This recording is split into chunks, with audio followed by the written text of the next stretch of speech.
To the People's Republic of the Soviet Republic of Ireland. I am your dear leader, Adrian Logan. How you all doing? You must obey everything. Anyway, I hope you like that change of intro. You have to put up with it. It's compulsory that you must listen to it. But that's the system we're in now. But on to lighter news about Micheál Martin and Leo Varadkar. So basically, let's listen to this. Basically, nobody's entitled to the Freedom of Information Act. Fuck you all. You don't need to know anything. That's more or less what's been said here. So the public will no longer know what Bertie O'Halloran or Enda Kenny or when Leo Varadkar retires or Micheál Martin, what they'll get, what they get in their pension. We won't know. And who's paying it, you might ask? Is that you and I and he? The taxpayer. The man who works every day of the week, who pays his money, he pays his taxes, he pays his bills, and these fuckers don't pay anything. These DDs and senators and county councils and everything, they don't pay anything. But yeah, we're not entitled to know how much we're working for and we're paying with taxes. Why are they being taken take for example 200,000 maybe a week off the taxpayer? We don't know. Again, we don't know. They won't tell us now. Isn't that great? Transparency is a great weakness in this country.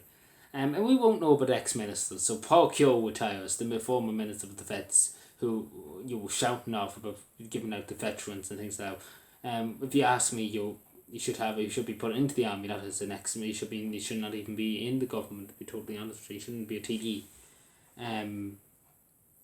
But again, he got in bed in the skin of his teeth. But take for example, what happens if Norman Foley?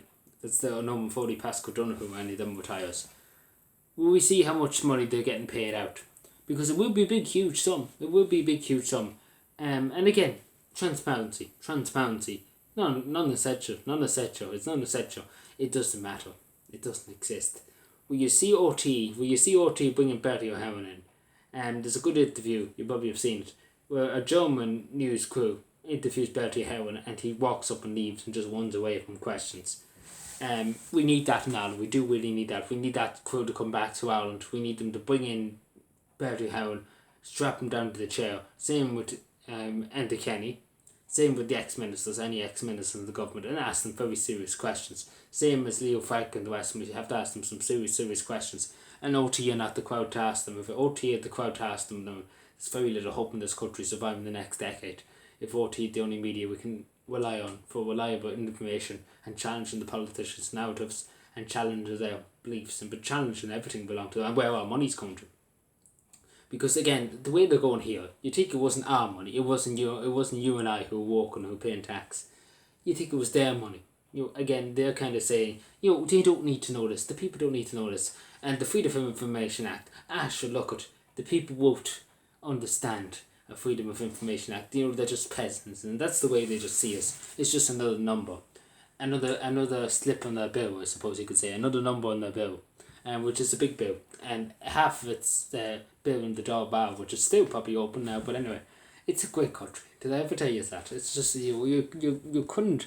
You might as well cry and then laugh at the same time because we're fools at the end of the day. We're fools for listening to these gumbeans in Dáil and we really are fools for listening to them because they're just literally playing that tune. They're literally just running us around with a bagpipe. Thank you.